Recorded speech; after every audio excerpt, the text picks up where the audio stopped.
हां. नमस्कार. मी Ashok Shinde, Shinde biotech nursery Karmala याचे डायरेक्टर.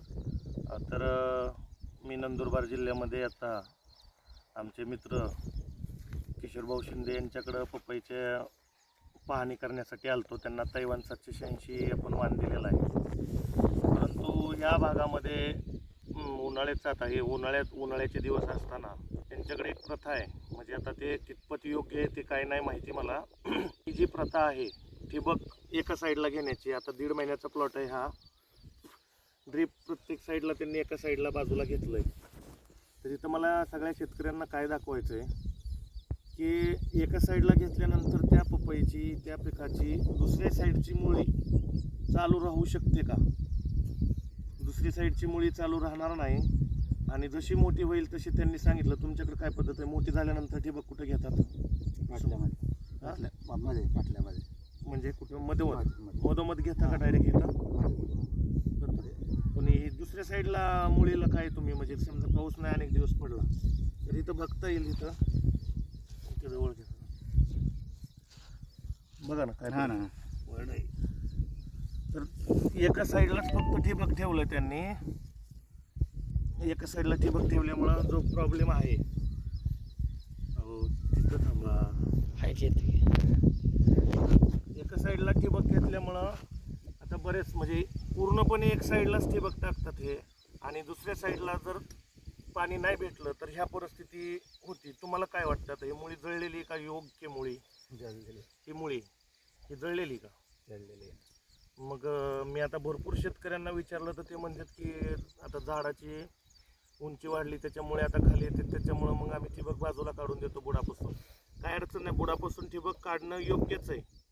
खोडापाशी जर ठिबक राहिलं तर मर धरू शकतं जास्त सतत त्या खोडापाशी पाणी गेल्यानंतर. परंतु एका साईडलाच ठिबक असतं. कमीत कमी या प्लॉटला मधून पाणी असलं तर काय अडचण नाही. परंतु दुसरी गोष्ट एक आहे की एका साईडची मुळी पूर्ण वाळून गेली. मग ही काय, म्हणजे याचं काय करायचं? मग झाडांना रोगराई तुमच्याकडे येणारच ना, किंवा त्याचे जे कंडिशन सशक्त पाहिजे तशी होत नाही. तर मग दोघं साईडांना नळ्या पाहिजे. दोघा साईडला ठिबक आणि बेड थोडा मोठा, दोन्ही साईडला ठिबक असलं तर सगळ्यात बेस्ट वे आहे. पूर्णपणे अशी मुळी सगळी झालेली. तर इथं ठिबक आता हे सगळं बघा, पूर्णपणे एका साईडलाच ठिबक आहे सगळीकडं. पूर्णपणे आता हे थोडंसं प्लॉट मोठा झाल्यानंतर अजून ते ठिबक अजून साईडला घेता ना तुम्ही. म्हणजे ठिबक आता तुम्ही परत इथं घ्या.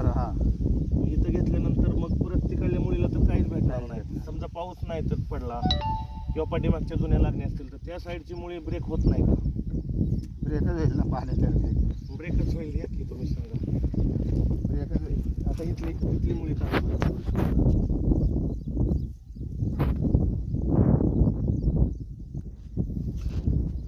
ऍक्टिव्ह आहे, चालू आहे ही मुळी. ओके. आता त्या साईडची मुळी बघा, त्या साईडची मुळी चेक करा बरं.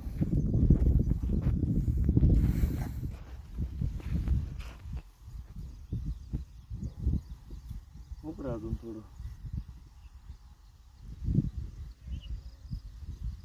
मुळे इथं कट होतात. ह्याला माती जरी लावली सपोर्टला किंवा काही जरी केलं तरी मुळी सहज कट होती.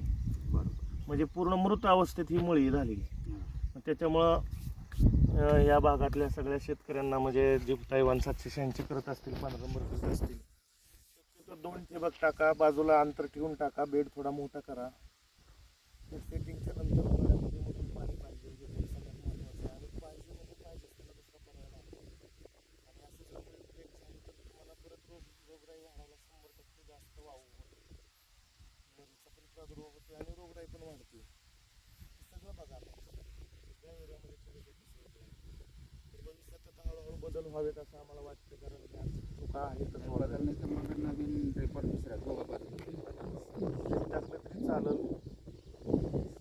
केळी असू द्या,